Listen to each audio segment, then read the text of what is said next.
welcome to the EV Café Takeaway, a podcast focused on that zero-emission future that we all hope for. Every week, I am so privileged to be joined by the articulate people of the EV Café, and this week I am overwhelmed with articulateness in that I have Sara. Sara, how are you? Hello. Well, thank you for inviting me. There was a group chat message that said, does anyone want to do this one? And I put my hand straight up. So yes, delighted to be here. Straight up? I mean, you beat them off with a stick, because we have every week innovators, pioneers and collaborators. But this week, I'm particularly excited because this man is an innovator and a pioneer in the van sector initially, and now moving out to commercial vehicles, much to my dismay a little bit. No, I'm kidding. We have Phil Clarke from TUAL. Hello, mate. It's very nice to be here. It's very nice to be on this van podcast. I don't know what Sarah's doing here, but that's okay. We'll get into vans. That's what we like, Phil. A little bit of partisanness. That's it. Or partivan, I should say. But listen, I genuinely, I'm really excited to welcome you on the podcast, Phil. Do you know what? The funny thing is, I know I used to say, why did you change the name of your company? But I almost can't remember the original name properly. All I remember is that it did what it said it did on the tin. So, Phil, talk us through the journey in this little bit of the space, and then we can go beyond this. What do you do today? And remind me of the name of the original company. Yeah, well, look, it's quite cold in here today, and the only thick gilet I've got actually has the logo of the old company, On Charge, on it. So I have to keep taking it off when I speak to investors or do pods or whatever. TUAL comes from the word perpetual. Nobody realizes that, so I try and point it out now. Otherwise, there are too many different ways to pronounce the letters TUAL. This business really came about. I'm a car guy. I'm sorry, I'm a van guy now. I was a car guy, and I'd never worked in mobility. I'd worked a lot in the energy space. I'm really a venture developer. Spent most of my career launching and growing consulting businesses and building ventures for large corporates, particularly in energy. Quite a lot in financial services, but mostly in energy. And so that's meant that my job has been really looking over the hill, looking 5, 7, 10 years out, working out where disruption is going to make a big difference, and then bring that back and encourage senior leaders in big companies to venture against it. And it's a fantastic thing to do. It's super exciting. Big companies have all the resources to make really big impact. They've got the brand, customer franchise, all the money. But every few years, you realize they don't have a lot of the inclination, and they certainly don't have the ambition to disrupt. They do the obvious stuff. They do the stuff that they're required to by regulation and compliance. If you're very lucky, they might try and catch up with people who are at the edge of the market doing something new, but they never really step into doing something disruptive and pioneering. So every few years, I get frustrated. I take the money that I've earned doing a proper job, and I launch a startup and go and do an improper job. And maybe 2-3 years ago, it was the tail end of COVID. I had a lovely team of people. There were 12 of us, and we'd spent all of our money keeping the business going. And we had to take a deep breath and say, well, do we want to do another 5 years of this and rebuild, or are we going to go and do other things? And we all decided to go and do other things. And so my fabulous team are all now building different ventures in different countries around the world. And I thought this was my chance to get into the car business because, mobility is really a node on the energy transition. And I know something about energy. So I went out, I interviewed 52 fleets, mega fleets, expecting them to ask them, what can I do that's helpful? And I was hoping it would end up with, something flash, fast and electric on the drive. And they all said, let's talk about vans because we've got these really big problems. You see, they're the only part of road transport where carbon emissions are going up, not down. Vans in the UK very often go home to people's homes, but if you're a van driver, the chances are you don't have a kind of home you can plug in at home. Maybe you're in a shared accommodation, a rental, tenement, an estate that doesn't allow a liveried van. If it doesn't go home, then it goes to a depot overnight. Half those depots are leased, and most of those depots don't have sufficient site capacity to charge all of these electric vans anyway. And then forget about remote and rural locations, because you can't charge when you're up there and the range isn't high enough to get there in the first place. And I heard this so often that my spidey sense started tingling. And so we started building out some early prototypes. It sounded like an interesting problem to solve. And while we've meandered through different ways of solving it, the problem is definitely still a great problem that needs solving, and we're aiming to do that. Amazing. And what I love about that is that you heard from 52 mega fleets, and they all, well, the majority probably said, we need help with vans. We need help with vans, because that validates me. It makes me feel good. But also, I love how you've embraced it. But Saz, first thoughts. Many first thoughts. Number one, I feel very unseen. An electric van was the first electric vehicle I ever drove. So, very much in the van game. And Paul, you are the EV van geek, the very one though, so I shan't be taking that from you. But I've been thinking a lot about this concept. So this is where you have a depot that's hard to electrify, or where the cost model just doesn't add up to be doing peak time recharging of these vehicles. So the concept with any battery energy storage system is to trickle charge it where it's cheapest, greenest, cleanest, and then discharge it when you need it the most without having to limit your operational sort of downtime. I completely also secondarily hear the pain. So even on the street I live in now, I do have a driveway, but I still don't have a charger on my house. No reason for that, just haven't budgeted for it yet. Next door is a BT van, and that gentleman is going to have to go electric. So he also is thinking about what he is going to have to do. And the third point is, as a car driver doing the 25,000 miles a year plus that I do, I am frequently seeing very grumpy van drivers at chargers who are struggling to get that reloaded. Be that I saw a Mighty one, an Instavolt. I've seen many an Octopus at a grid serve. And when you've only just got to go on the major strategic road network to see these lifeblood of our country, the van drivers, who have got a bit of a tricky, tough time. So what I'd like to understand with your TUAL, very cool name, Perpetual, love it, TUAL, Perpetual, it's going to be brilliant, is that you must have had perpetual patience to get to this point, having spoken to those 52 mega fleets. When was the tipping point where you went, Eureka, I know what to do. It's this scale, this size, this deployability? Well, I think, Sarah, I probably got it in 2022, and the rest of the world got it in 2029. So I'm still waiting. I guess I didn't plan to go into vans, but vans have a couple of big advantages. They tend to be run by fleets who are really driven by commercial priorities. And so the emotion is not really what you're trading on. You're trading on understanding of business model, understanding of productivity. And in a market which has talked a lot about vehicles, but actually the problems about energy and around infrastructure and around capital investment. And that's a world that's familiar to me. I'm comfortable in that kind of field. And I also, I realized that you, me, 3 billion other people walk around every day with one of these in our backpack. That's a power bank, if it's not obvious. And that's what we do when we don't want to stop and plug into the grid. And so it didn't seem a big leap to say, well, what happens if we build one of those that's like a meter across?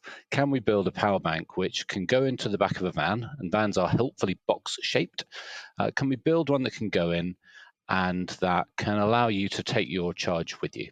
Imagine, I've got this really weak metaphor where I think of CPOs as being a bit like Michelin-starred restaurants. You turn up and there aren't many tables. You feel lucky to get in. You sit there for quite a long time, but when you get to 80% full, all the service slows down and you can't really stay much longer. It's incredibly expensive. So we're thinking more of like a KFC drive-through. We like the idea that the busy people need to come and collect their takeaway, take it and move on, and they eat it when they happen to have a break later on or when it suits them. And that was really where we started. The whole thing with TUAL was about on-vehicle charging. We wanted to give people the ability to take a charge home. Even if they couldn't plug in at home, they could then charge there. And it meant they didn't have to charge at a public charger during the day, because that kills productivity. That vehicle downtime is horrendous. We know that if you're an engineering fleet that needs to realize more than £100 an hour from an engineer, charging every day is a nightmare. Over a 5-year lease, forget the price of electricity or the price of the van, you're losing 150 grand of opportunity cost. And that is unacceptable. And we all know some fleets that have pause their rollout of electric vans because it's simply unacceptable. So that's really what we started with, and we started building out prototypes and doing co-creation really with fleets. We did lots of driver ride-alongs. We invited lots of drivers to our technical centre in Glasgow. We poured over their vans because we weren't van people. I don't have Paul's heritage in the space. I was surprised how many van drivers have sleeping bags in their vans. You learn lots of secrets about the way people behave. But then we started speaking to some big fleets who said to us, well, this is great, and we do have this problem, but we'd really also like to these vehicles go further. And there was a roadside recovery agency who said to us, we stop 4 times a day to fix people's cars on the side of the road. Couldn't we take one of your power banks with us and just charge up ourselves while we're fixing their car? And of course you could. It's the same tech. It works in the same way. And suddenly our Stellantis van or our 4D Transit goes twice as far as everybody else's, because every time we stop, we're pushing a charge. And so the overnight recharger was the same product as a range extender. And there are compromises. It has some weight. It's very lightweight, but it has some weight, takes up a bit of space. But batteries are really flexible, and the grid doesn't go everywhere we want. Our research suggests that 80% of the places fleets want to charge, they can't charge, and that's a real problem. But if we can create ways for people to collect and take with them the energy they need, like that packed lunch, then we think that's really helpful. Now, what's interesting, to me at least, is that everyone thought this was a brilliant idea, and nobody jumped at me to throw money at us and order loads. And I was trying to work out why it is. And it really, we're making the foolish decision to focus on things that are hard to charge. So we reckon in the commercial vehicle world, about 30% of use cases are easy to charge. So those are the people who can take a vehicle home and they can charge it there, or they're the people who can take a vehicle back to their depot and they've got no constraint on their supply. But the rest of the world is hard to charge. And that's what excites us, because we don't see people running headlong into that problem. We see people pouring money into doing the easy stuff.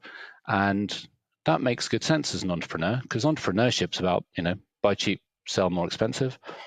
But I get really excited by hanging out with pioneers, and that's what I aspire to. And I think of a pioneer as someone who creates a new category, somebody who solves a problem nobody grappled with, and in doing so they create a door in the wall we didn't know was there, and we can all run straight through it. And so that's what we get excited about. So mega fleets, commercial vehicles, that's part of our recipe. Hard to charge, that's part of our recipe. Battery integrated DC charging, that's part of our recipe. But over the last 6 months, we've probably had a lot more interest from fleets who've said to us, take this power bank out of the van. It's really useful to have an overnight recharge. It's really useful to have a range extension. But actually, we've got real depot problems and budgets to solve them. And we are facing into 3-year DNO upgrades, £2 million DNO upgrade costs. What can you do for us? And so that's opened up a whole new product line for us, which is really getting traction. So we can unpack that a bit. But I'm getting closer to figuring out what it is that people want and what we can scale and what they'll pay for. But a lot of it is just customer discovery. Share what you're doing with customers. They tell you what's wrong about it, and then you can work on it again. But we're getting there. So what you're doing really, really excites me. Of course, first of all, because it's vans and it's commercial vehicles. Of course, I love that. What I'm also really loving is this is true entrepreneurialism in action. And it kind of feels like you found the problem, and that you're continually kind of reiterating the challenge and beginning to kind of go to where you can first of all make some money now, and then also like create the door that everybody will run through, and then begin to scale, and build a business. And I recognize that this comes from entrepreneurialism, this kind of pioneering desire. It's not a passion for the sector, but you found a sector with a problem, and now you've begun to be passionate about it and deliver that. I mean, what is it? Wind us back to where this seed was sown in Phil, before TUAL, before before the sort of entrepreneurialism was even a word that you knew. Where did this come from? This pioneering spirit? Well, I think I'm pretty bad at being grateful for what I have, and gratitude, I think, is in it. That's probably my big challenge. I have a great life. I'm very fortunate, but I'm the guy that's always kind of looking for what's next. And as soon as you get a taste of what's next and it's not available to you, that's quite frustrating. And in my experience, professional experience, you can get a pretty good handle on the future 10, 12, 15 years out, but it only mainstreams. They talk about the adjacent possible. It only becomes mainstream maybe 8, 10, 12 years in. And so you have to hang around and wait for it. And sometimes you take it on yourself to go and build it. And if you're too early, everyone thinks you're mad and you run out of investment and you have to go and get a proper job. And if you're too late, everyone thinks you're a copycat and you lose the opportunity as well. So it is, timing is really very important. So I've had a few startups. I had a great startup working with business schools. I had a great startup making personalized coffee blends. That was very cool. And people thought I was much cooler because that was a cool business. And a few bits in between. But in truth, the sort of strategy and innovation consulting with global businesses was really, that was how I could make a living. So that's mostly what I did. I got paid to taste in fact, my coffee cup is sitting on top of a very pretentious magazine called The Forecast. It's an old one. It's from Monocle. That's about as pretentious as it gets. But understanding or having a sense of the big moving parts of the future is something that's always excited me. It did mean, though, that when I decided to get into this space, I went and spoke to a friend, and she's in the energy space. She's a venture investor, but she worked with me on the coffee venture, and we know each other quite well. And she said, well, Phil, you've worked a lot in energy and you've worked a lot in payments, actually. So there's probably a really interesting opportunity for you to work across payments and energy. And I racked my brains and I couldn't think of MENA. And I couldn't think of Right Charge or Power. I wasn't as bright as Ash, Neil, or Charlie. So I thought, I know, as a software and services designer, I'll go and launch a hardware business because that sounds really easy. And so accidentally got into hardware. And it's really interesting because it is so much harder.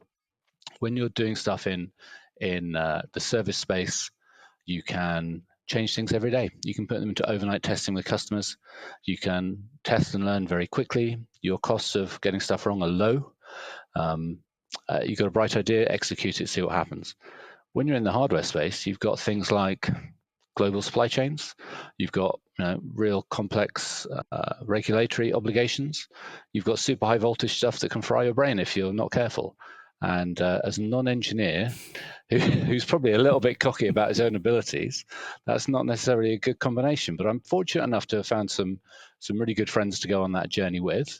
But it all comes from looking around and thinking, why is nobody else doing this? This just seems like we should be doing it. Sarah, you talked about BT. In my little village, there's like 500 people, and there's a telephone exchange. And I keep walking past the telephone exchange thinking, they haven't got enough power on that telephone exchange to do proper charging. They've got plenty to do some power bank charging. I could put some of our grid up chargers on that site. They can soak up the juice during the day, and they could charge probably 3 or 4 electric vans overnight. And they've got telecom exchanges everywhere. And that's the truth. The grid is everywhere. It's just not in all the places we want, but batteries allow us to make it really functional. Some really nice observations coming from listening to you speak. One of which, taking that example of the village, my village, not this one, but the other one I've just moved from, has 120 houses, but it does have a project EV charger, so 7 kilowatt dual port. And that stupid charger gets quite a queue because it's the only one for about 5 or 6 miles around. And again, it struck me that we only want to leave our cars there in the village hall overnight. It would have been wonderful if that could have been a couple of lower powered chargers. In fact, that would be completely perfect. And in this case, perhaps even a battery feeding off the same feed. I was thinking what you're saying about your network of friends, that belief system that you have. And it's occurred to me that we have a very strong mutual friend who I am going to name because he is brilliant, Edward Sargent from Pivot Power fame, or ADF as it's now known. And he put you and I in touch way back in 2022 when this was quite a new concept for you. But it seems to have evolved beautifully since then. And I say this all the time, hardware is sort of is happening, and software and communication and payments all feeds into that success of that hardware. It just does. It could be a dumb machine if it didn't. You still need those systems in place, even within the machine itself. And with your background in the sort of energy financial services, that gives you that cognitive ability, that wonderful brain power to actually apply that to the hardware and to think of a different way of doing things. And it must be quite a nice moment, actually, nice or not, when you stand there and go, well, hang on, no one's doing this. Why is no one doing this? And that wonderful pathway of, is this a good idea? Or actually, is this a terrible idea? Must be such a hard bridge to cross. How do you cope? What does your support network do for you? It's universally a problem, actually, and whether that was building ventures for large corporates or building startups, investors hate taking risks, right? Even early stage investors, they hate the idea that you've outthought other people, or they hate the idea that they love there to be a proxy, right? Even if that means you got a precedent. Even if you got to share the market, that de-risks people's sense of it. I think also, in truth, I'm not the first person to think of any of this stuff. And the more you look, you realize that 10 people tried it before, and they were the people who were a bit too early. And 10 people will try it later, and hopefully they'll be the people who are a bit too late. But a lot of this is about I think we've got to recognize that people who spend the money, it's not their customers, we call them. It's not their job to understand the future. It's not their job to have a handle on how technology will evolve, how infrastructure will evolve, how commercial and business models will evolve.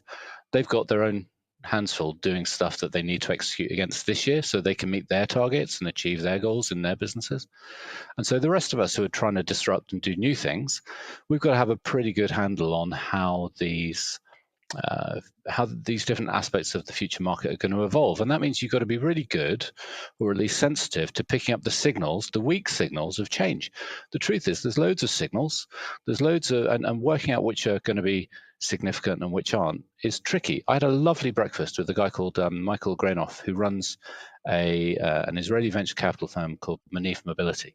And he was the man who made the decision back in maybe 2009 to invest almost $1 billion in a business called Better Place. And it was run by a guy called Shay Agassi. It was an Israeli venture to do battery swapping the traction battery of vehicles. And they had a partnership with Renault and with a few others. And he happened to be in London, and I was fortunate enough to have breakfast with him. Not clever enough to get investment from him. But he was saying that at the time he had two choices. There was this guy that nobody really knew called Musk, who just wanted to build a car company. And it was electric, but it was just like another car factory. At that time, it's like the world doesn't need another OEM. This other guy was like, we're building a swapping system for batteries. It will mean that everyone can just, you can electrify a vehicle and get on with it. We got Renault on board. It seemed like that was the no-brainer. It's an Israeli business, and you can understand why there was a lot of support in Israel for a market that would move power away from oil states. And that's the one he backed. And so $800 million later, turned out the other guy was the one that would work. These are complex signals, and figuring I think it's a fool's game to predict where the market's going to be. But that's maybe why you've got to fall in love with the problem and then be tenacious and agile and as lean as you can in working out how you navigate from your early conceit to something people will pay for. And we are still on that journey, absolutely. Being in this space, having the network, including people like Ed and Simon King and Claire Miller are on my advisory board too. They're fantastic. They've got great insight, great network. And that helps you pick yourself up when the thing you thought was marvelous turns out not to be something people want to pay for. But then you keep, if you just keep chasing different ways to get to the same problem, I have a belief that you get there. You might not be the first to get there, but that's okay. The success in this space isn't really, it's not a nil-sum game. That's one thing that really struck me. Early in my career, I thought I'd better work in energy because it's a problem that's not going away. And then I did some work in financial services, and I thought I better work in financial services because there's a lot of money in financial services. But what was really interesting is if you're trying to understand the future, you spend a lot of time talking to people, picking people's brains. And in financial services, there's a general behavior, which is if you win, I lose. It is a nil-sum game. And so why would I tell you something if I can keep that to myself? and it's not just a competitive, being human's a competitive endeavor, but this is a really solo or selfish endeavor, financial services. I mean, no disrespect to those who work in financial services, Sarah. But the reality in energy is, I think everybody, particularly in mobility, everybody knows the problem's bigger than any one of us. I've had incredibly generous help from people. In the very early days, I spent a day with Ed Lee, who runs Charge Ferry, and he just told me how it all worked, and where it all was difficult, and was just very generous. Neil at Power, He's a good egg. yeah, he is. Neil at Power spent hours with me explaining how you get money out of investors, because I'd done it in corporates, and that's totally different.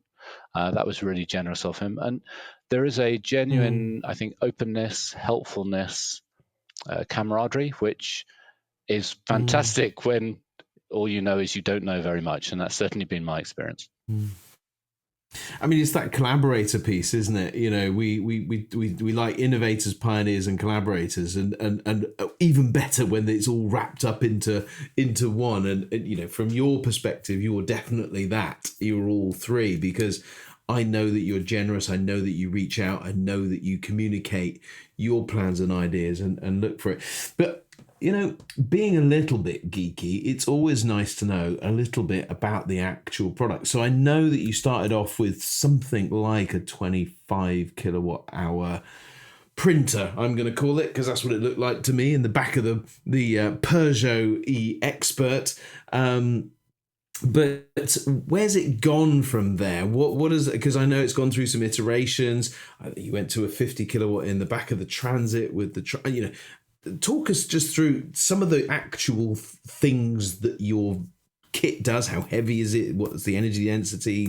Those types of things. Yeah, sure. So the two ingredients that don't change, we're all about, well, actually they did change, so I better not say that. But we're about batteries with integrated charging. Okay, that's the key thing. That's really what a power bank is. And the very first ones actually were the ones when you did the first video, Paul, on your channel. They were, I think, 7.5 kilowatt hour batteries. We had two of them. That was an AC charge. I've still got them in the garage if you want to make me an offer. The very nice spec NMC. I think you did try and sell these to me before. Did I? Yeah, I think I did. We started off with some design concepts, which we thought if we took a cell to chassis approach, we could probably get 25 kilowatt hours into each box. Would have been ambitious, but we actually put 7.5 into each, just to show we could charge a van from the inside, internal charging loom, that kind of stuff. But they were AC, so charged at 7 kilowatts. It was actually a Citroen e-Dispatch, not a Peugeot e whatever or a Vivaro e whatever. Yes.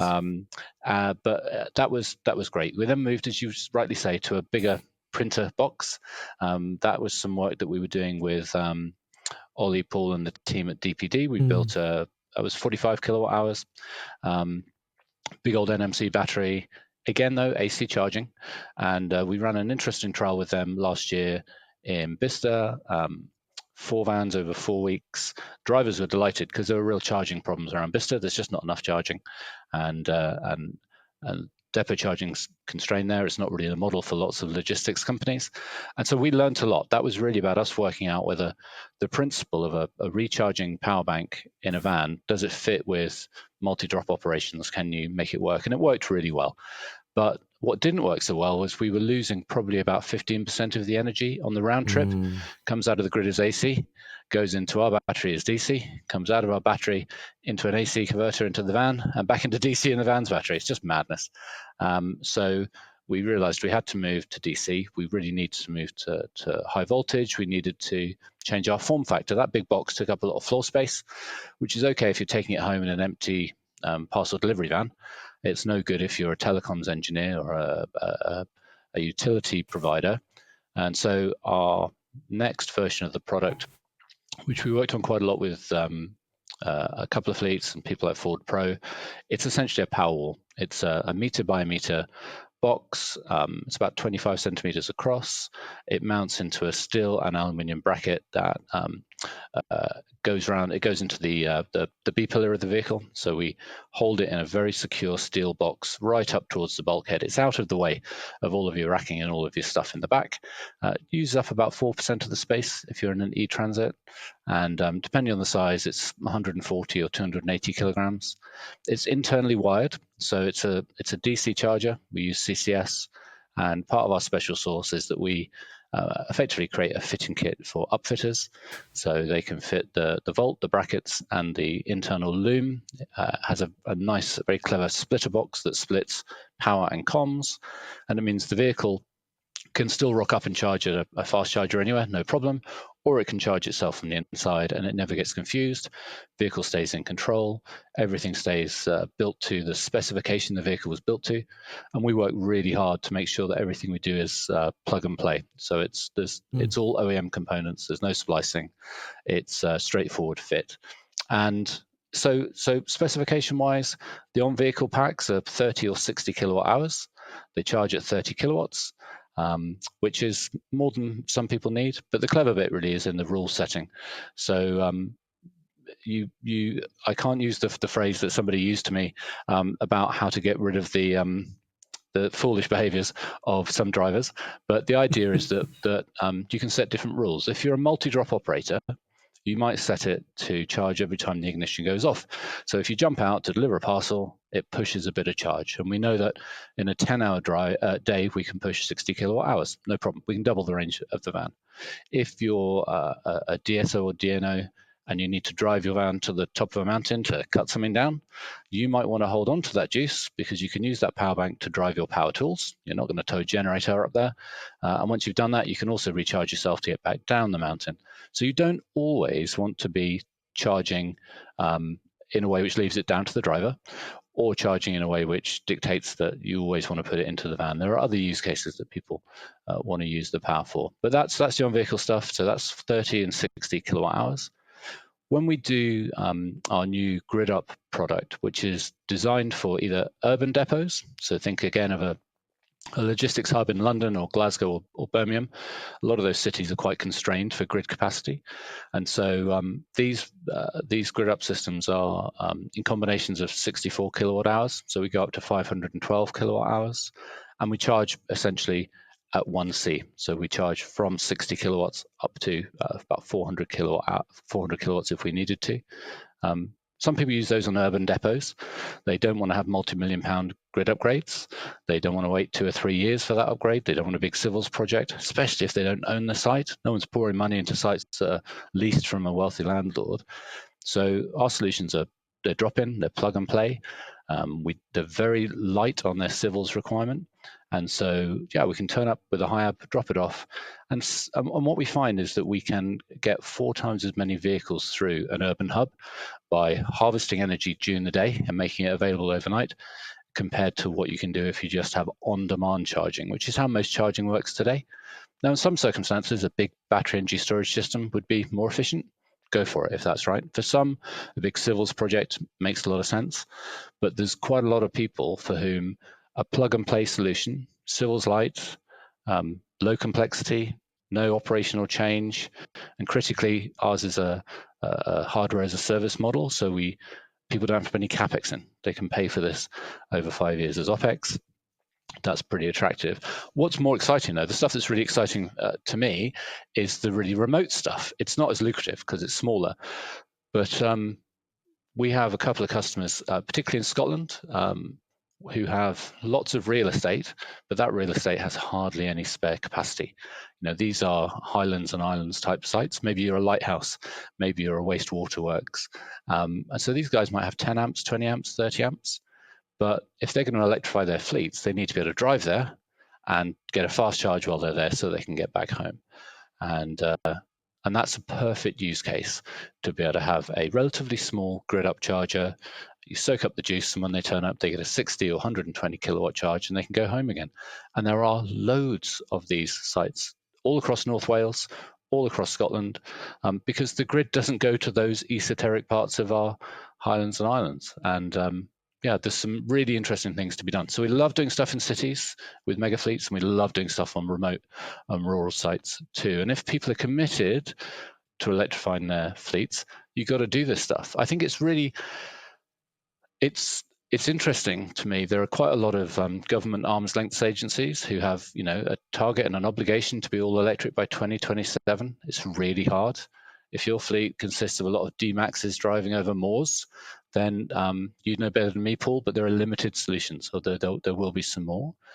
We really want to support those pioneers who are going early because they help everyone else learn. So if we can be a part of providing agile infrastructure, which allow them to get moving without waiting multiple years and multi-million pounds for upgrades, then we love that. I'm still enjoying the idea that maybe I'm the lighthouse and Paul is the water treatment works. I slightly misheard the sentence, but it tickled me.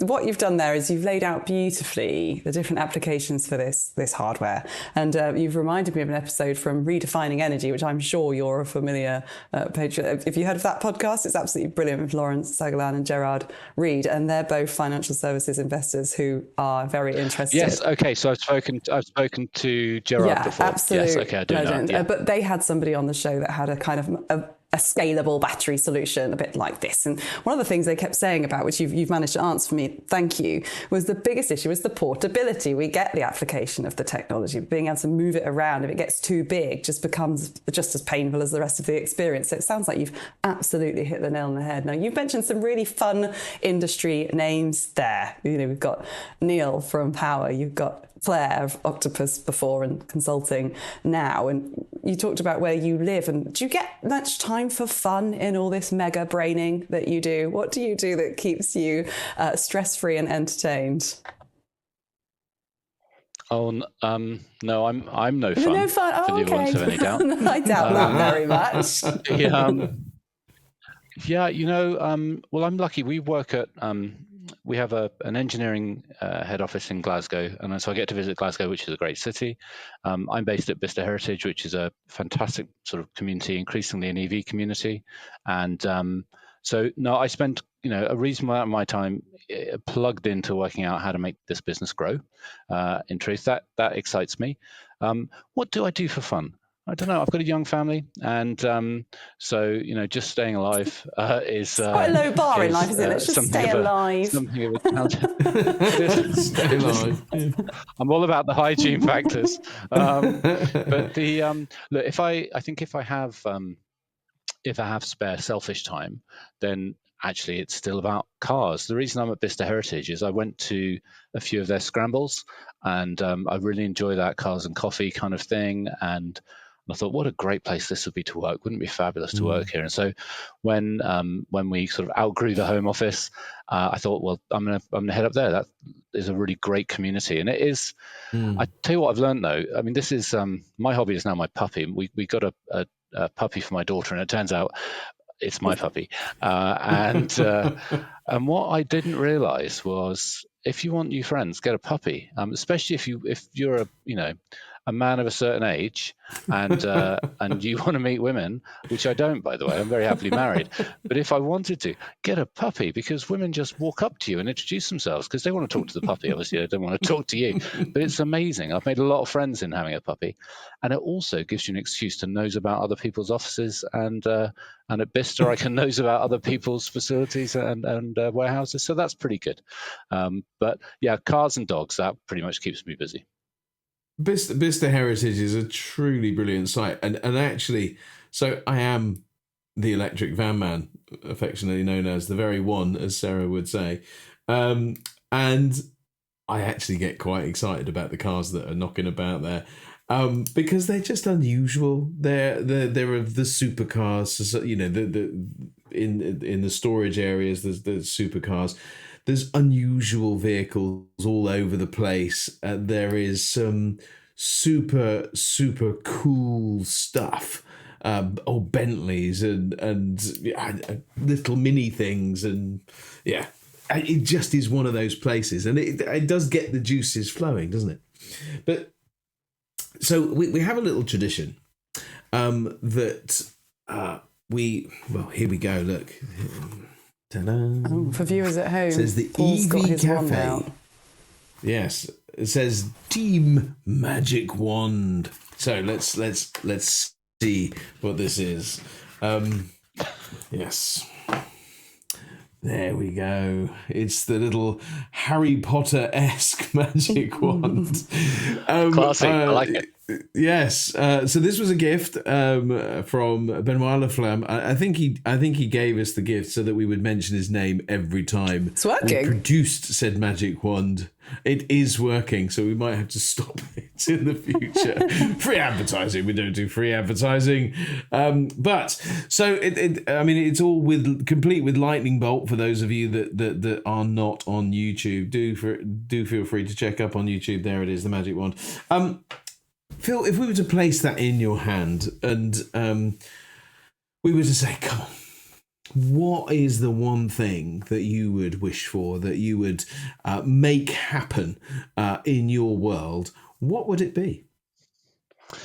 Interesting. Well, I think if I were to think quite close to home, if I were to think very much through the framing of the business and the ambition that we've got here, I think in my 25 years working in energy, the only time anything changed was because of bold political leadership mandating change. That's the only thing that has driven it. In fact, in all the regulated industries I've worked in, people only respond to regulation. The idea that anything new is going to come from the large players in the market is just a joke. Now, don't get me wrong, pioneers change everything. So Juliet at Good Energy triggered the move towards us getting to 50% of our electrical capacity being renewable. To her credit, it took 30 years, but it didn't happen on its own. There was a regulatory environment which took on what she started. So I think that it's really boring to say, but I think if we've got a government that doesn't have a story yet, a government which says, you know what, we're a small island with decaying infrastructure, losing our place in the world, but we have amazing renewable resources, we have amazing engineers, we are a really well-placed specialist, I think actually putting some big bets behind green economy, not just in talking, but in doing, and driving that out in terms of setting the right demand and supply side obligations on electric vehicles would be amazing. As a van lover, I'm horrified that the demand side shift to 2035 for vans didn't come back to 2030. I've had various different conversations with various different people. I met a lovely man at Cenex who I berated for 5 minutes, and it turned out that he was at the time running PR for the BVRLA, and now he's, I think, the new chief exec, Toby. Very nice man. I probably should have been politer to him, but he was. I was making the point that leadership is not doing what your members want. Leadership is not following public opinion. Leadership is looking over the hill and saying, we've got to get to this place, and if we don't put in the small steps now, we're not going to get there. So the magic wand, it's a bit boring, but I would like in particular the government machine to just set radically ambitious targets, because business will fall behind them. Business will respond to regulatory change. It's what happens. When I was lucky enough to help the Carbon Trust team set up their enterprise business a long time ago, and I spent many happy days working out the carbon value of cow shit, and was it better to import strawberries from Spain or to grow them here, and all sorts of stuff about what happens if you put a sandwich in an anaerobic digester. Is it worth it? The answer is yes. And we could do that because the Labour government at the time was a world leader with its carbon and climate commitments. And so people came in behind because they knew there was going to be business there. I look at this economy now and I think, well, who's done really well out of the last 15 years of climate change? If you want to make business sense of climate change, who's done really well? Well, China's doing pretty well. They make all the solar panels, they make all the batteries, they make all the wind farms. That doesn't seem very sensible to me. We've got the engineering brains, we've got the capability, we need the intent and the inclination. So that's what I'd wave my magic wand. I thought you were going to say puppies. Wow. You can have my puppy. Don't worry, I got a puppy for you, so you're all right. But I mean, Phil, I agree with you to some degree. I think that the They should never have done it in the first place. And now they've done it, I'm not sure that they should move the 2035 back to 2030, because the van thing, it's hard enough. But I really, what you said there really resonated with me. Like the leadership, being a leader doesn't mean necessarily doing what your members want. And I kind of fear that has actually happened with this review of the ZEV mandate, rather than the laying down of and supporting and just saying, no, guys, let's figure out how we do this, not let's wrestle with government until they capitulate. And they're new, the government are new, they're all, they've just given a lot of bad news. Now let's try and get into them and, get them to capitulate. And they have sort of achieved that. I'm hopeful that it won't cause any issues, but I do think that political resolve, or any kind of resolve within leadership, if we'd have really stuck with that 2030 thing, we were already 3 years in to that decision.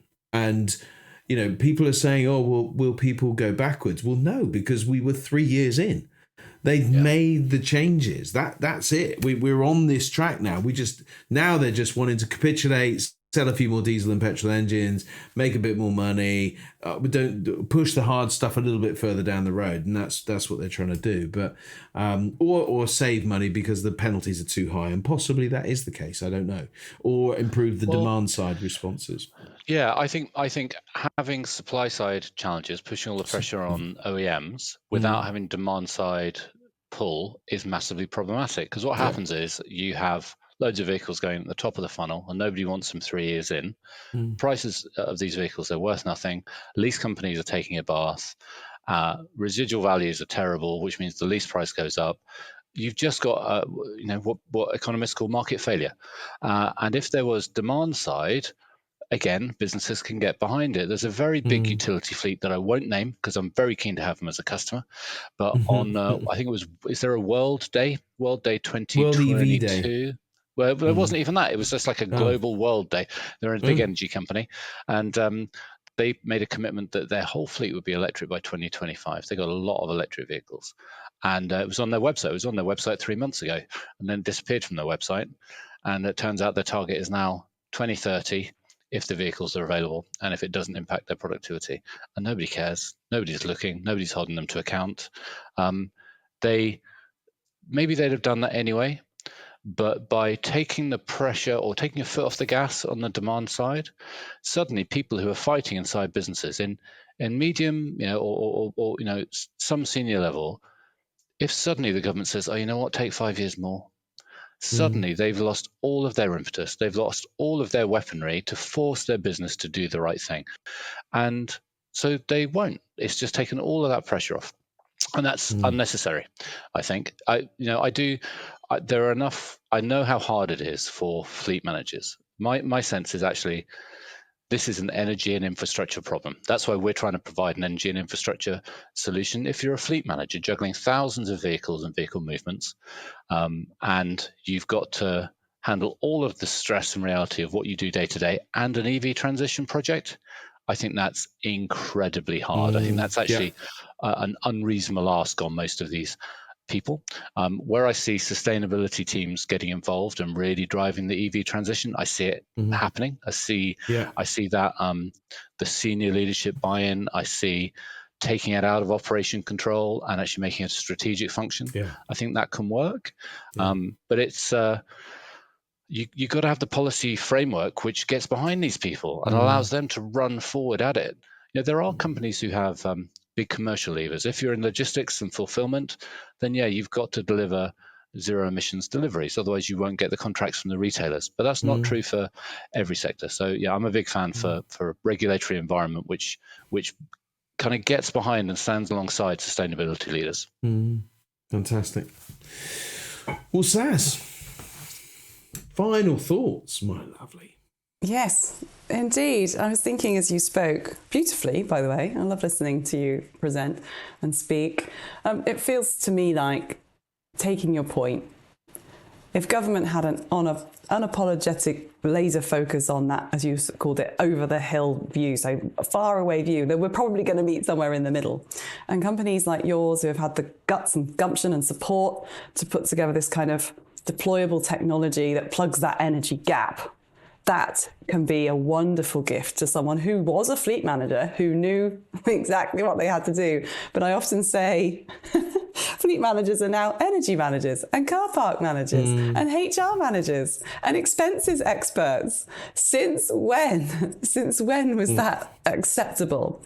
And so I see wonderful opportunities for this application of technology. I love the scalability of what you suggested, and I'm excited to see where you take it next. So with someone like you who's so clearly astute and able to handle complex information and digest it and see what works and what doesn't work and use your huge sort of catalogue of experience to guide the industry through that, I'm absolutely nothing short of rooting for you. Absolutely brilliant to hear all about TUAL. Perpetual patience, whatever you need. It's been a fantastic moment to get to know you better, having spent nearly 2 years since I last spoke to you. Shocking, isn't it? But look, I really appreciate it. We're just getting started, so let's see where we are in a year's time. Yeah, and Phil, I if you'd have told me perpetual on the day that you told me that you'd have been a bigger fan. I'd have gone, okay, yeah, that I can get behind. I loved On Charge because it just, it was like, well, it just makes sense. But perpetual, good name. Yeah. We've got to edit this out. That's no. On Charge's history. You see, the trouble with Charge, everybody is something Charge, and people would meet me and they go, nice to meet you. You're Phil from. I named somebody else's business, and I thought, what I'll have is something nobody can pronounce, no one can remember, but at least it will be mine. Yeah, but now I can't remember your old name, so more fool you for telling me what it was instead of leaving me with just perpetual. But I love it. I mean, Phil, the way that you tackle life, I think it was summed up in a phrase that you used right in the middle of there somewhere. It says being human is a competitive endeavor. And I was like, brilliant. Wow, what a really cool little phrase that was almost like a throwaway thing that you used in the middle of talking. But I just thought, there's this engine in you that's just competitive, that wants to, let's call it win, but not necessarily against someone else, but you want to win at what you're doing. And that I can get behind, I think. It's really cool to see. Go on, you want to say something? Go on. No, I was going to say I don't think of myself as a competitive person at all, but I am irritated that things take so long. And when you get a sniff of the future, you're like, come on, let's get on with it. And if no one else is doing it, you've got to get on with it yourself. Yeah, and that's it. And I think you started out by talking about, and Sarah's alluded to it, there's looking at the horizon, looking over the horizon and trying to see what's coming over. That's the exciting thing. And I think that's what excites many of us, right? About this industry, that it is all about looking to the future, looking with eyes of innovation, I call them, rather than the eyes of just these silly glasses that you can see what's in front of you. Look beyond that and see into the future. And if you don't see what you want or need in the future, do what Phil Clarke does, everybody. Create it. And be a pioneer, be an innovator. I am so excited to see what happens here. I know that we've got lots and lots of opportunities to see this tech make a difference. And as it makes a difference, then other people will begin to hear the story and begin to go, there's a solution for my problem. And I spoke to they represent around 100,000 vehicles between them. And they all said, power is my problem, it's in the wrong place, and also there's the cost element. And it seems that you've addressed all three of those. So all credit to you, mate. Good job. Thanks for having me on. In 3 or 4 months' time, we'll have a whole load of new customer showcase sites. Come along, have a look, tell the world about it. Well, we might. I'd like to. We might we? I would love to. Absolutely. So, well, that's it, folks. It's been. Hopefully, you've been as excited as we have as you've listened to this innovator, pioneer, and collaborator. Name checking so many people that have helped along the way. Really fantastic to see. Saz, going to call it a day, aren't we? Unfortunately, yes, but it has been thoroughly enjoyable. Thank you so much, not least of all for your brain, but also your commitment to our industry. Yeah. Look, great to see you both. Let's do this again. Well, we might. We just might.